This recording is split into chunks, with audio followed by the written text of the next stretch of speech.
We're up to 3.2% of the entire supply.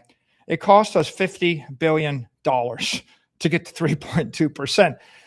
I'm thinking that the next $50 billion won't get me 3.2. It'll probably get me 1% or less.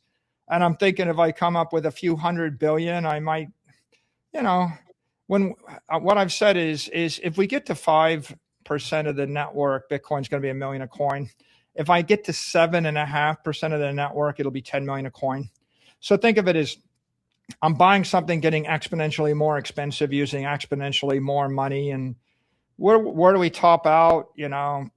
I think we top out between 5 and 7.5%, and then we just exponentially slow down, right? And the rest of the network is right now. It's after $100 billion of money from BlackRock and $50 billion from us, 85% of the Bitcoin is held by the OGs.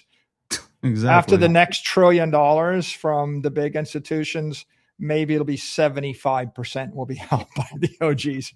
So think of us as powering the network up, and we're pushing against an exponentially hardening asset. And that's the way it should be. Look, 95% of the Bitcoin's been mined. By the year 2035, 99%.